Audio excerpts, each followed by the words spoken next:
Good morning and welcome to this, the 20th Beyond Borders Breakfast Debate. I'm Andrew Lansley, I'm Strategic Counsel at Lowe Associates, and at Lowe we have the very great pleasure and privilege of working with our colleagues at DG REGIO in supporting the Border Focal Point Network. Today we have once again an excellent panel and presenters who are going to talk to us this morning and invite our comments and views on cross-border water supply networks. I do remind all of our participants that this debate is being recorded.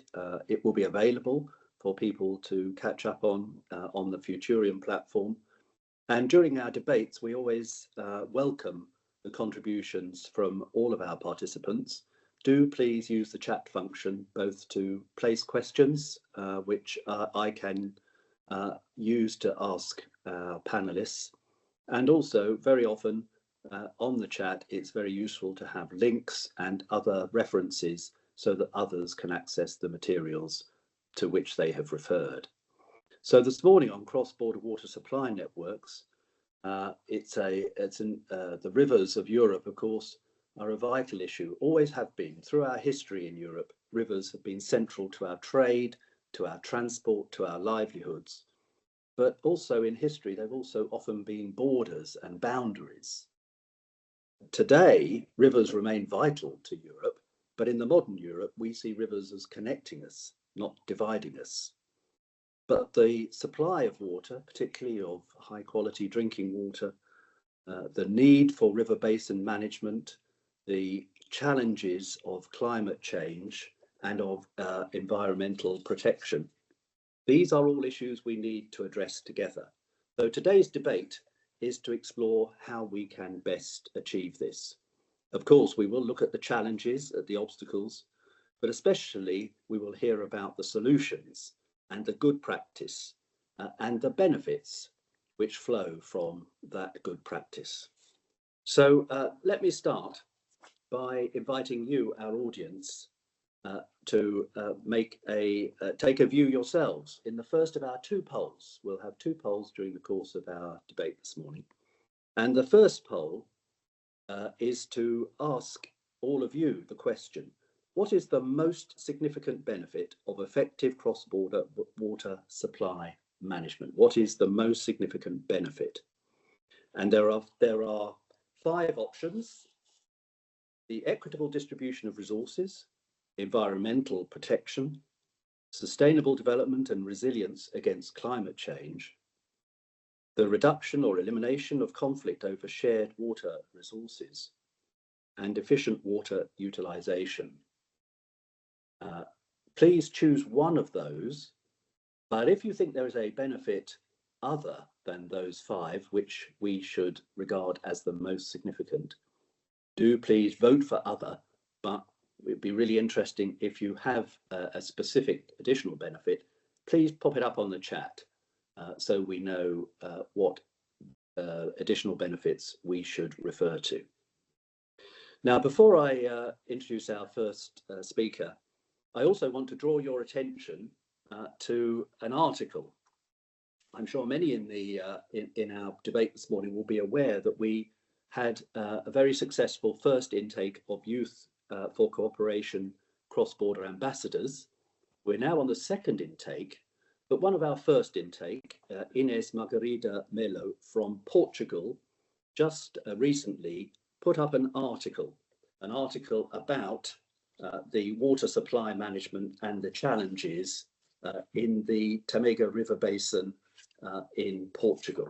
So I think on the chat, if you have a look, there is a link to that article.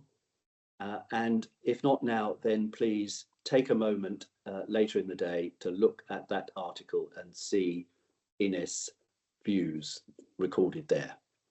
So to introduce our subject today, I'm delighted to ask Beniamino Brunati from DG REGIO, who has a particular responsibility on sustainability and green transition issues in DG REGIO, to introduce our discussion this morning. Beniamino, please, the floor is yours. Yes, thank you, Andrew, for the floor. Good morning to everyone. Thank you for connecting today, and of course, thank you to our estimated speakers who for taking the time to take part in this debate, and a big welcome on behalf of the Commission's DG REGIO. So today we have the 20th edition of the Beyond Borders Breakfast Debate, and we will focus, as Andrew mentioned, on the relevance of territorial cooperation in ensuring access to clean water in border regions. This is in particular relevant for our work if we consider the recent events that are linked to climate change in Europe. For instance, I'm thinking among others to severe droughts and floods that have been affecting many of our regions, even in the most recent weeks, and which of course forced the European Union to take action. At the same time, we have a big interest in securing access to clean water across our continent, as this topic is becoming more and more critical in the context of rising global warming. And this therefore requires an effective cross-border cooperative approach for securing a reliable management of water resources across the EU.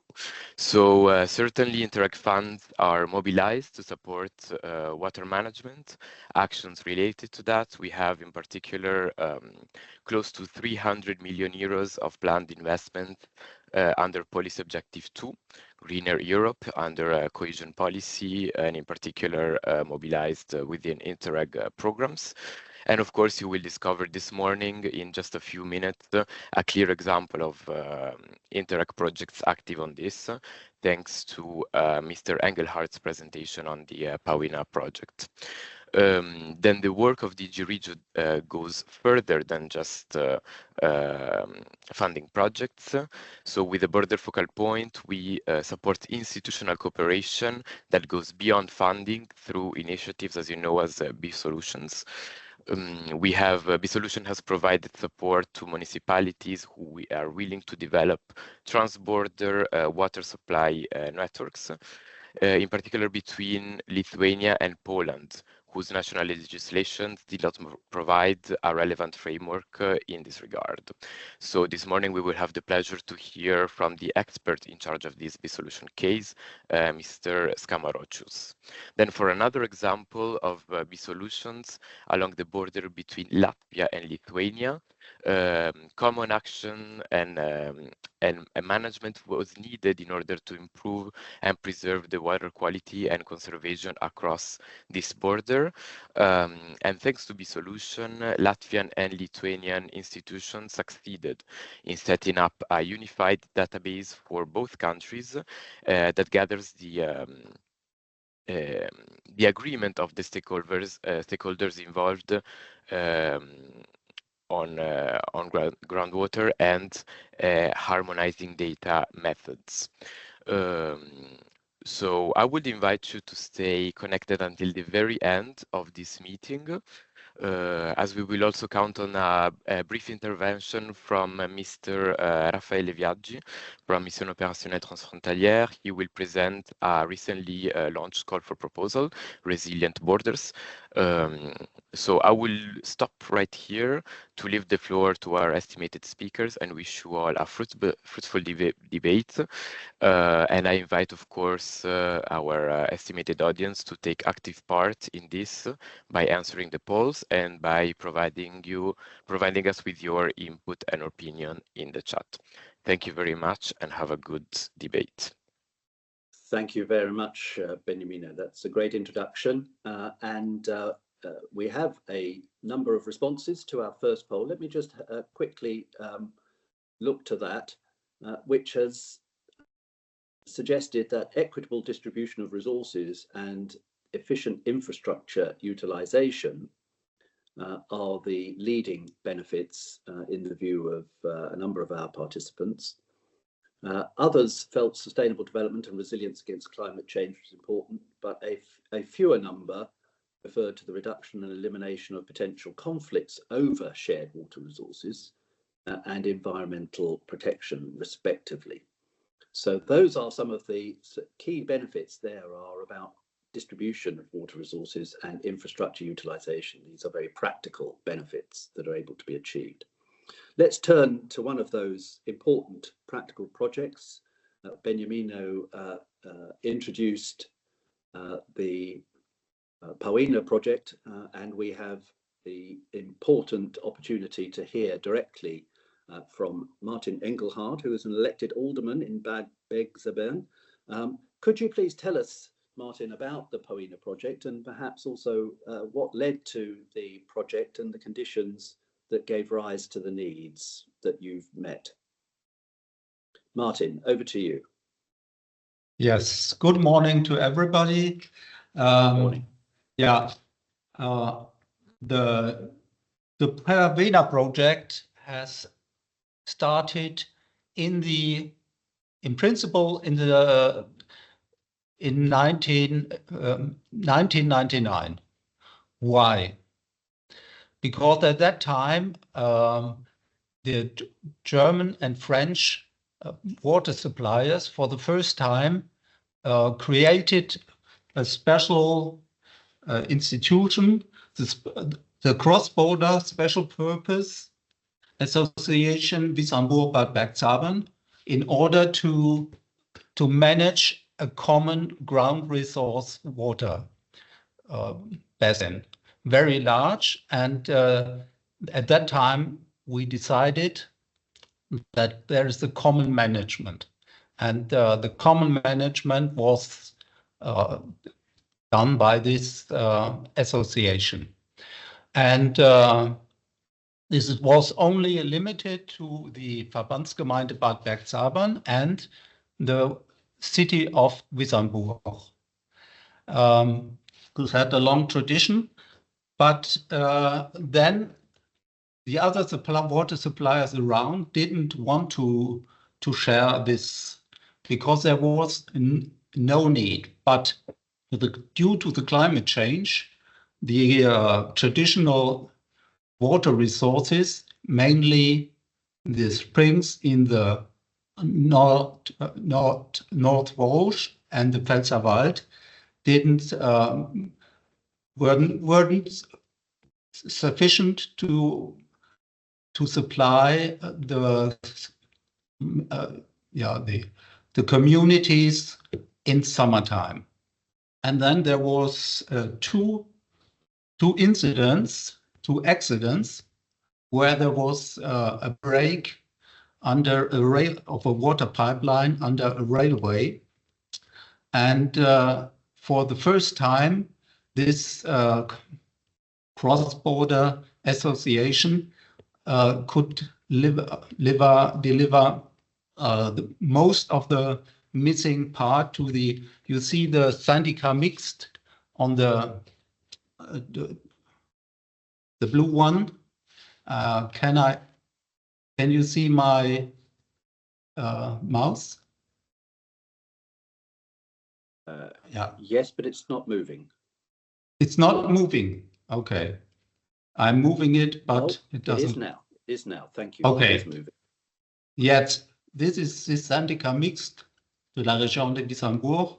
That's an association of 5 different other syndicates for water supply.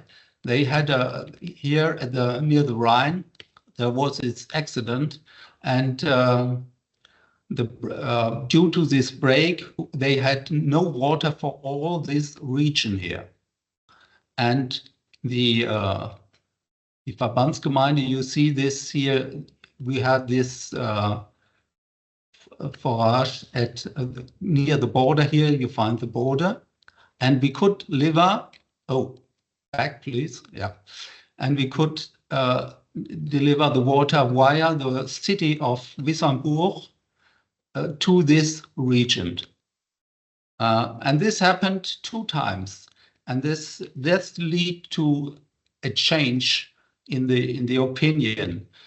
They for very decades of years, they thought everybody could be independent, and it cost money and time to connect each other. And they saw no need to do this until this accident happens. And as we were, this cross-border association was the only organization who had experience. It became the nucleus of the Pavena project. And in fact, it started in 2018. We met first with the city of Wissembourg, the Verbandsgemeinde Bad Bergzabern, the city of Bad Bergzabern, and this syndicat mixte de la région de Wissembourg. In total, about 80,000 inhabitants. And we started this project with the help of the Interreg program, and it was a second Interreg program. The first one was with the creation of this cross-border association. So it takes a lot of time to convince the political responsible to join this common project. But as we had a lack of water in some villages here in the North Vosges, the opinion changed very soon. Okay. What was important for the population? At that time, people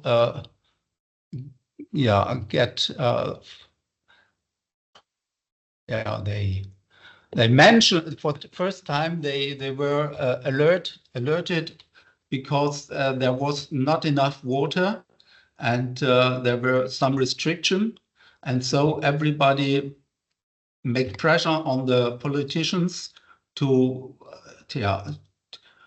begin this project, and it began with a lot of discussions. It was necessary to convince all partners and to seek for common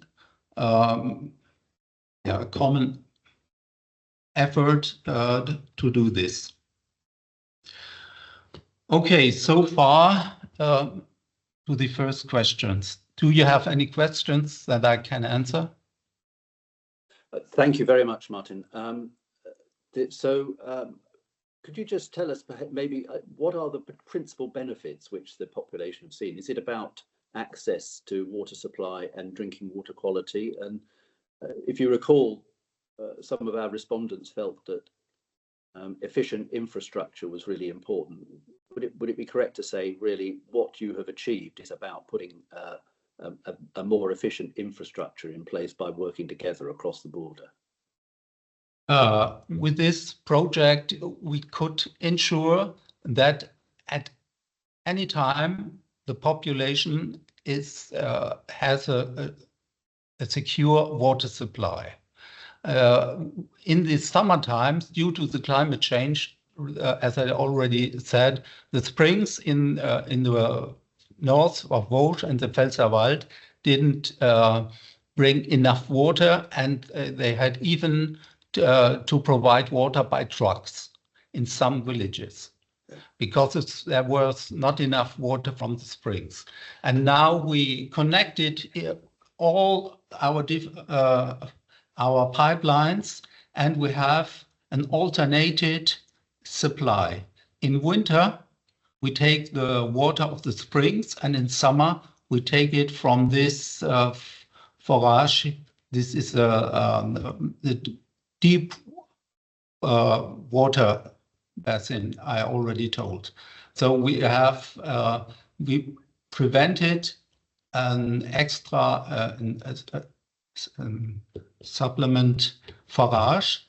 So in order to protect this groundwater basin, and the population has at all time sufficient water supply. And the quality gets even better. Very good. Thank you very much. Do please stay on the panel. There may be further questions later on, if that's okay. Let me just move on now, if I may, to launch our second poll for our participants to ask a further question. That is, what is the most effective approach, in your view, to improving cross-border water supply governance? And again, we have a number of options. Harmonizing national laws of governance, or establishing joint management bodies or commissions, or enhancing data sharing and transparency, or increasing funding for cross-border water network projects. And again, if you have another option, do please write it into the chat so we can see that. But if you can take a moment just to respond to those possible approaches and which you think would be most effective. Meanwhile, while you're responding to that, I'm delighted to both thank Martin and move on to hear from Hélène Masliah-Gilkarov, who is an expert in public participation and communication, working with the International Commission for the Protection of the Danube River. I wonder, I think Hélène, if you are able to tell us about the challenges in water management across as many as 10 countries along the Danube. Yeah, thank you very much, Andrew, for having me. Thank you to the team, and thank you for this wonderful idea to organize this this breakfast meeting. I think I'm very happy to share the experience of the ICPDR. I'm also actually just speaking now, attending a conference. I see that the sun reflection is here. Attending the meeting of the parties of the UNEC convention in Ljubljana right now. So this is extremely relevant to our discussion. So I'd like to walk you a little bit through what we've done at the ICPDR over the years, what we've achieved. So if I may ask you to move to the next slide. Whoever's thank you. So we love maps, right? I think everyone does. It's a great way of explaining who we are, where we are, and this is our beautiful and pretty large Danube River Basin, the most international river basin in the world. If you move to the next, if you click another time, whoever's operating the slides, you'll see something exactly. That's a very important piece of information. So I made a little arrow. We are based at the UN in Vienna, the Vienna International Center. That's where the ICPDR Secretariat is at home. But of course, we service 79 million people in actually 14 of our contracting parties. That also includes, we also have the European Union as a contracting party to our convention. Although the Danube River Basin has actually a share of, is shared by 19 countries, but according to our convention, and I will explain that in a minute, these countries, these territories of less than 2,000 square kilometers in the Danube River Basin catchment are not contracting parties to the ICPDR. But the rest of those countries are. So it's a huge area. It's covers a lot of territory, literally, and 79 million people and about 17 languages. So that's really huge. If I may ask to go to the next slide. Yeah, it's important also to understand how the ICPDR works. So we have, as I said, 14 contracting parties plus the European Union, so 15 altogether, out of which 9 are EU member states and 5 are non-EU member states. It's important to say that our non-EU member states have the same status as the other countries in our as signatories of our convention and in our activities.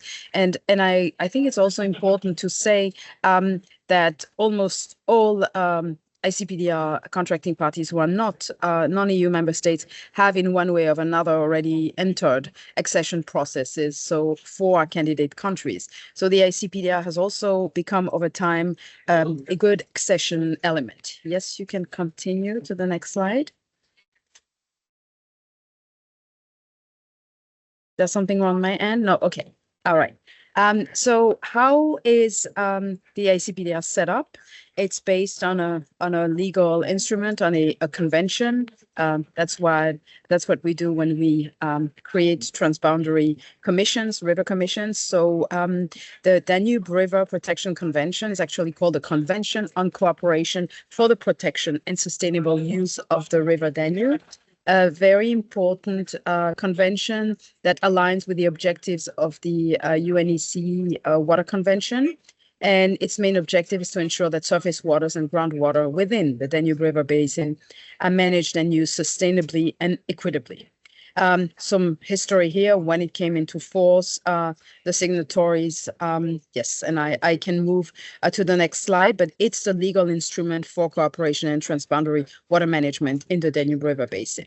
So you see a screenshot of the declaration when it was signed. I think it's always nice to see these documents on your screens. And this document basically establishes the commission, the ICPDR, but it also establishes our mandate. So I was very happy to see that, Paul, and to see that equitable distribution of water resources is something that you in the audience see as a priority, and that's the same for us. We want to ensure a conservation, improvement, and rational use of surface waters and groundwater to reduce, of course, pollution, to establish preventive measures and to control hazards. This is particularly important these days, and to set up measures to reduce the pollution loads entering the Black Sea from sources in the Danube River Basin. As we know, the Black Sea is highly important for us as an indicator of the health of our river. So we want to make sure that we don't pollute the Black Sea, which is our receiving sea. Thank you. Thank you. So again, just reminding of the sort of the legal mandate of the ICPDR and what it means. So our key mission. And it's also important to understand, I think, especially in the framework of this discussion, we know that the EU employs several treaties and agreements to regulate transboundary water cooperation. Key among those is the Water Framework Directive, the WFD, and since 2000, it sets the standard for integrated river basin management by promoting cooperation through joint bodies and shared practices for water quality assessment and monitoring. And I think it has been a tremendous instrument to move from conjunctive to planned water resources management. And since the onset, the ICPDR is the coordinating platform for the implementation of the WFD in the Danube River Basin. So that helps us ever more foster cross-border cooperation in managing shared resources. And yes, since 2007, we do the same with the Floods Directive. Thank you. Okay, so I am still a communicator. That's not my core job. So I need to talk to you a little bit about communication. And one of the key aspects of our work is also to make sure that we are transparent.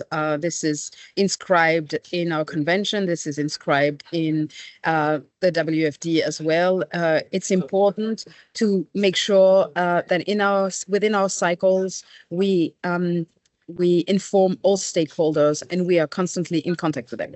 So for the ICPDR, that goes a long way with our with our mission based on our 3 pillars: cleaner waters, a healthier ecosystem, and a safer Danube, with preventing us from the risk of pollution and of floods.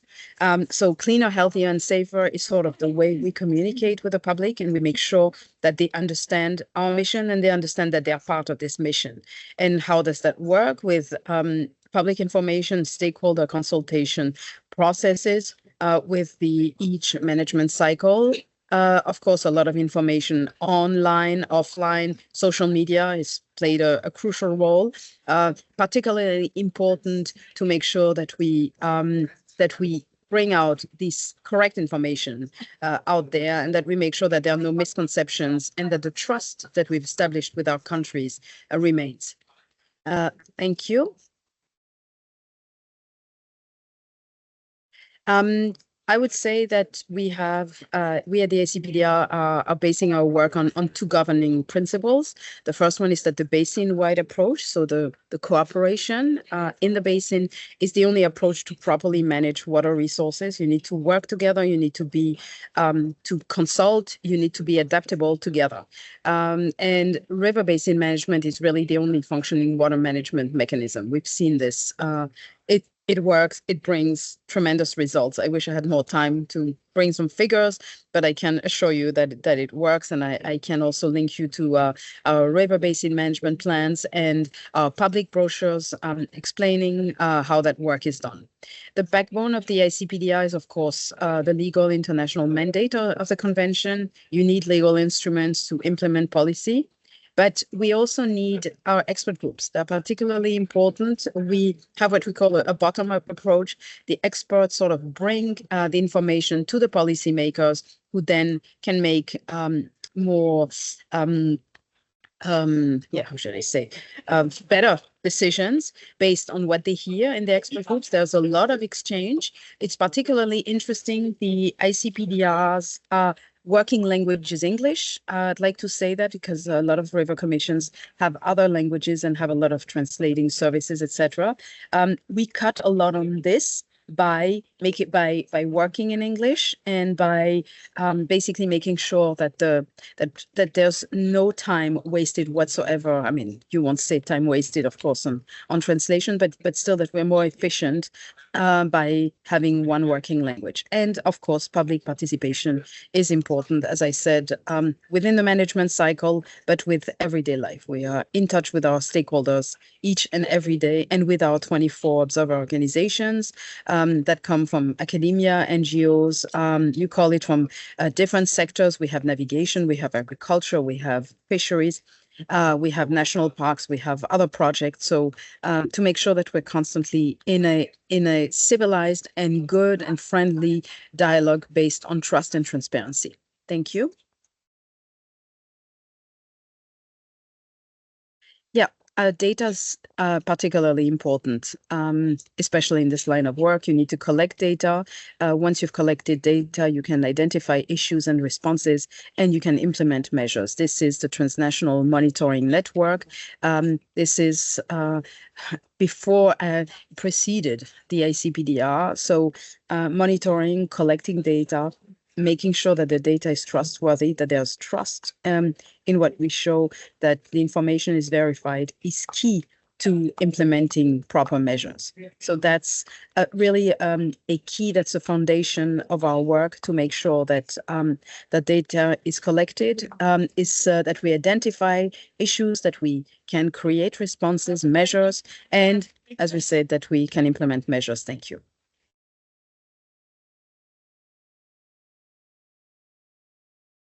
So I'll conclude by saying that there are many lessons learned from the Danube River basins that I'm very happy to share here. First of all, the benefits of cooperation in our basin include accelerated economic growth, increased human well-being, better access to information, enhanced environmental sustainability, and increased political stability. One of the issues and why water diplomacy is so important is because it avoids conflict, and this is what we're doing in our basin as well. So the higher the level of transboundary water cooperation, the greater the benefits. I mean, if you look at the map of the Danube, you will remember that these many countries in that beautiful river basin were at war with each other at some point. Some of them were behind an iron curtain. This has thankfully been lifted. And environmental and ecological action can take place. And we've seen that the higher, like I said, the higher the level of this cooperation, the greater the benefits. And we see that every day. Thank you. Hélène, thank you so much. That's a very positive point on which to conclude that presentation. Thank you so much. Well, I will come back to you later if I may, but I do want to just move on, if I may, to ensure that we bring in our third panelist in a moment. But before I do, can we just revert back and look at what our participants have told us about their view of the most effective approaches in the second poll?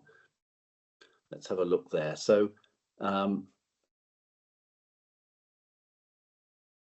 The largest number talk about establishing joint management bodies or commissions. So indeed, some of the example that you've been talking about, Hélène, and indeed Martin previously, the work together is clearly something that our participants feel is very much at the forefront of securing better cross-border water supply network cooperation.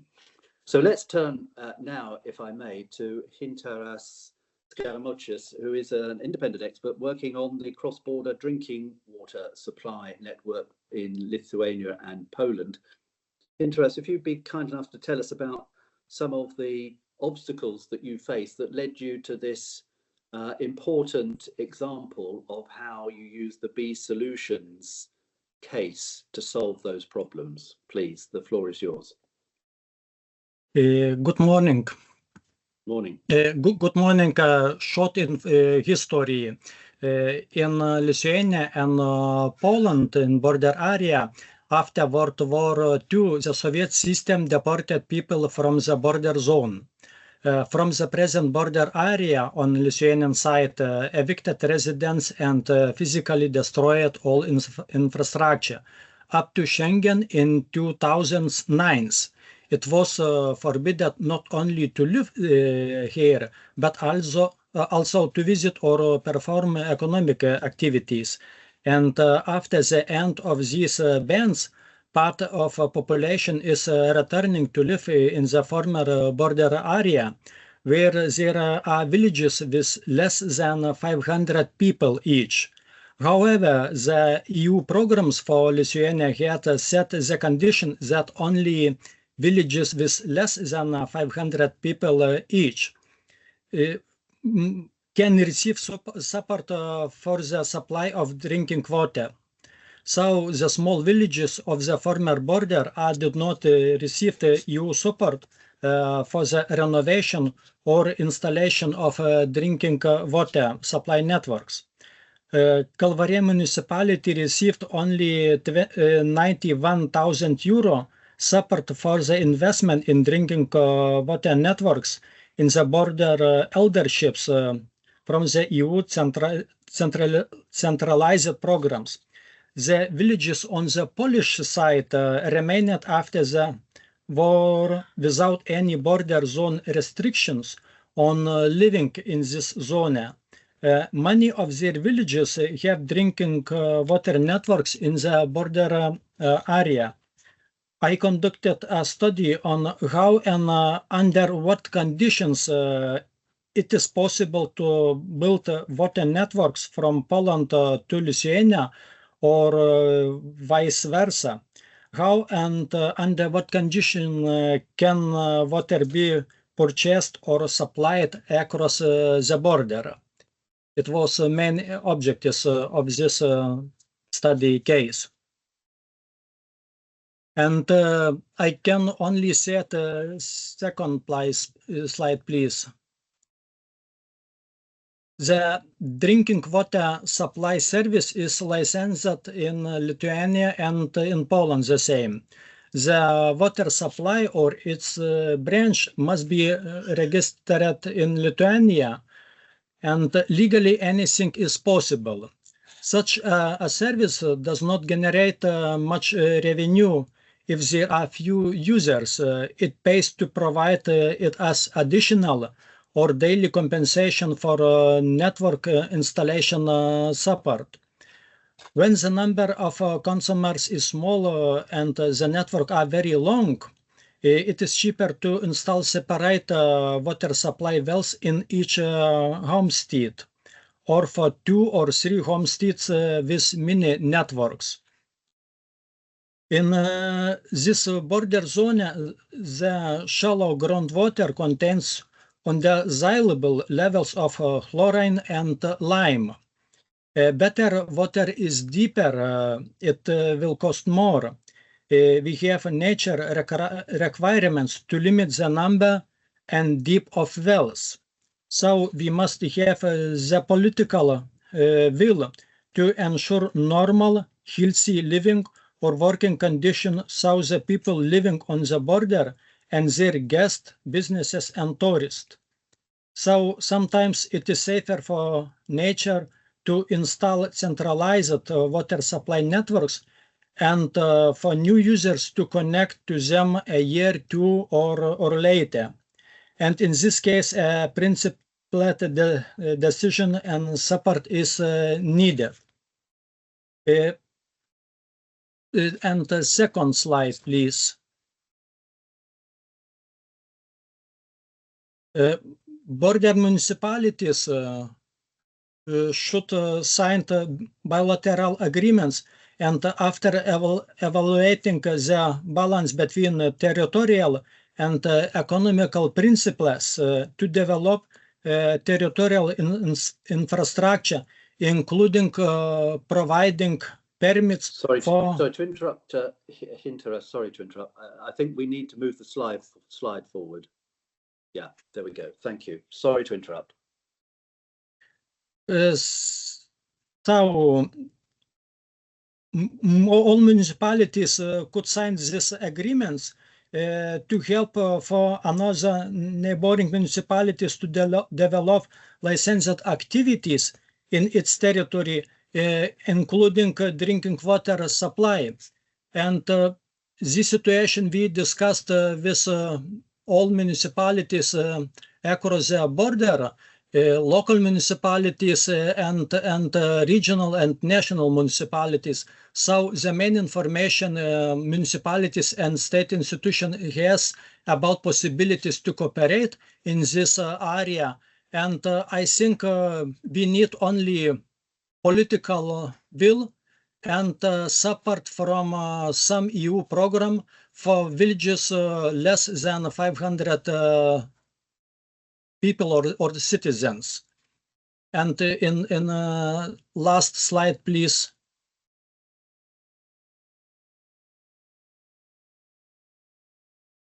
And it's a principal position or principal decision if political will, we must have the political will to ensure this normal, healthy living and working condition for the people living on the border and guests and businesses and tourism, not only for people living with very big distance from border municipalities. And if will be greater support from EU programs and national budgets, we can to develop it physically. At the moment, in this last 5 years after the study preparation, some investment were made in small villages in Lithuanian side and in Polish side, but it's small renovation cost and renovation access, not all new development. I only can to say that some networks are 50 or 60 years old, and of course not very safe for healthy for nature. Thank you so much. It's really interesting. I wonder if I do want to use the time available to us to ask a number of questions of our panelists. Gintaras, I just wonder, as you're putting new infrastructure in place, replacing some of this very old infrastructure or inadequate infrastructure from the past, are you moving towards differentiating between drinking water supply and other water supplies? So creating a sort of drinking water versus grey water kind of approach. I think many of the places where water is scarce, the cost and difficulty of taking all the water supply to drinking water quality is increasingly difficult. So recycling and reuse of grey water is quite important. Is that something that's part of your plans on the border there?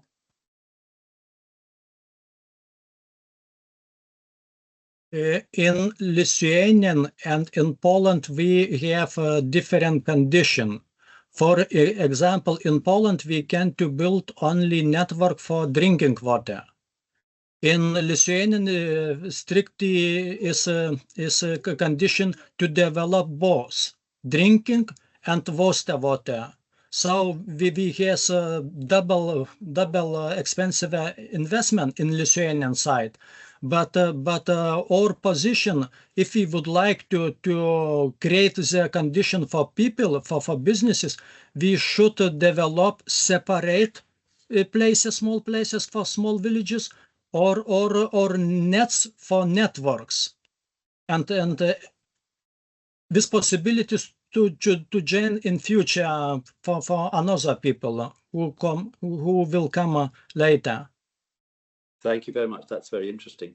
Hélène, could I just ask you? I know it's a water river basin management. It's a very large scale issue, but do you along the Danube have agreements that reach to what is licensed to be abstracted or to extracted from the Danube in total? Is there a sort of an agreement about who can take what water from the river and when? That's part of the sort of the jurisdiction of the countries. That's very important to understand, that we at the ICPDR sort of work on the roof level, and then what happens down is the pyramid, so to speak, is something that's part of local country legislation. However, the Water Framework Directive is a very important instrument that is being applied in both in both European Union countries and non-European Union countries. So this is part. So over abstraction, as I said, is not. All we can do is just look at the situation and sort of make sure that people are aware of the dangers. We look at this very closely, especially now with climate change, with the situation being so difficult and so dire, and us we've looked at climate change a lot. We've looked at floods, and now we're looking very closely at droughts. So it is an issue. It is very important.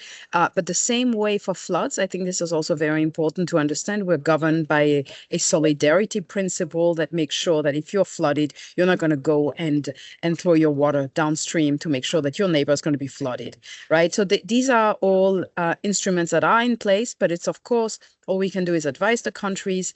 And I can say in the example of the ICPDR that there are some situations that are challenging for sure, but we are being governed by very good principles that are being followed. Thank you very much. Thank you. Martin, could I come back to you with one question?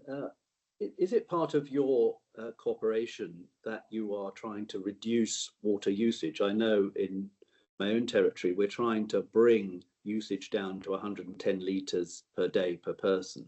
Is there an effort between yourselves across the border between Germany and France to try and secure more efficient usage of water in homes? In fact, this is not a common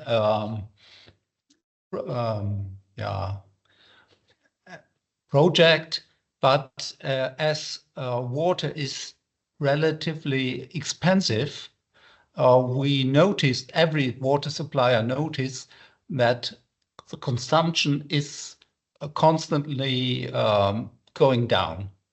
So with the increase of prices, and when you make in a lot of invest, you have you need more money, so you are obliged to increase the prices, and this the more it costs, the less people use water. So we have dishwashers who consume only the half than 10 years ago.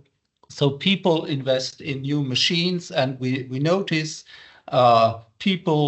the consumption of the private households is decreasing constantly.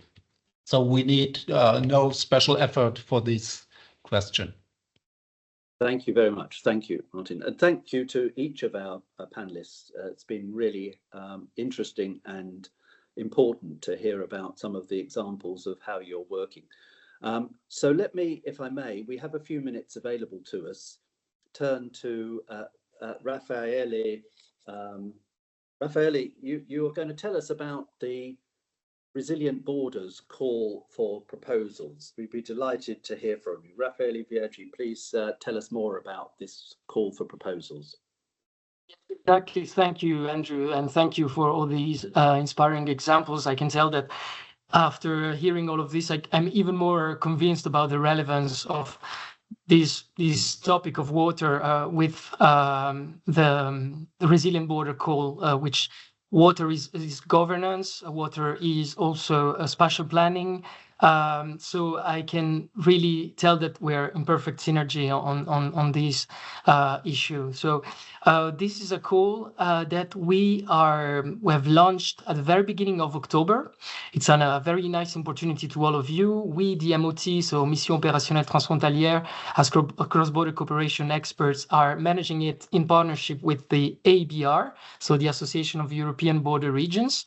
And as you can see from the second slide,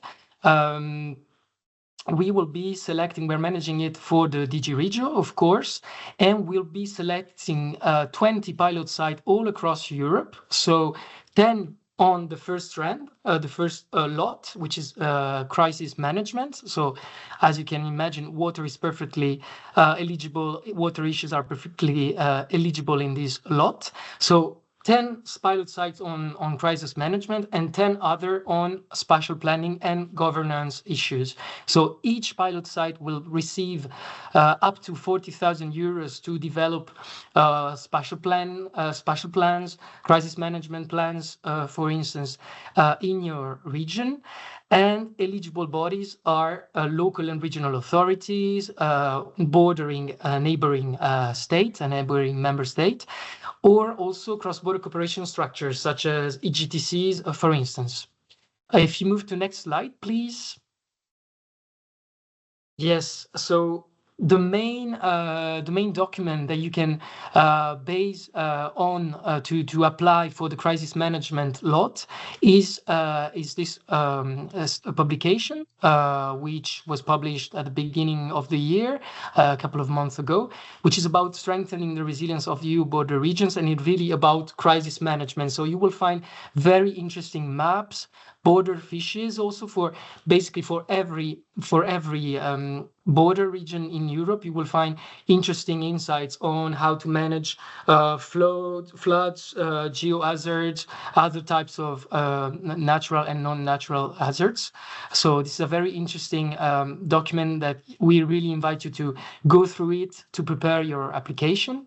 And then in the next slide, you will see another document which is still ongoing study by the OECD for the European Commission on developing a cross-border governance framework and tool. So it's really interesting because you will find a sort of a checklist of actions that can be taken at local level in your region. For instance, mapping a cross-border initiative, cross-border stakeholders in your region, establishing a public services. So this study also identifies different dimensions. So, for instance, establishing cross-border governance, planning, funding cross-border cooperation, and then the fourth one is about also promotion and how to engage, how to reinforce the commitment of local politicians, for instance, involved. If you move to next slide. Yes, so this is our website. I think my colleague Silvia will already put some information in the chat, so you can already access the website. You will find a lot of different chapters, for instance, where we publish news. For instance, we have an info session on the 30th of October at 11:30, where we can take all your questions. So if you have question on your application, you'll still have a month. So actually the deadline is November 30th, so it will come quite quick.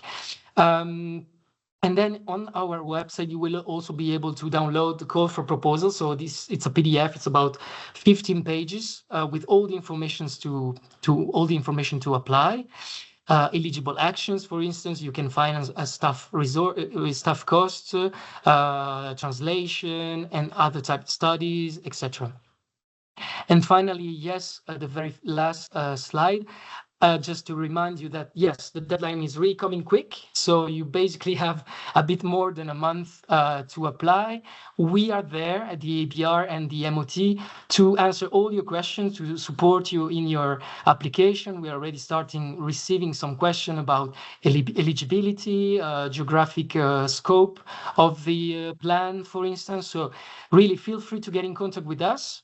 We can also put our emails in the chat if you want, spatial planning and crisis management. So that is all from my side for the moment, and happy to stay in touch, and good luck with your applications. Thank you very much, Raphael.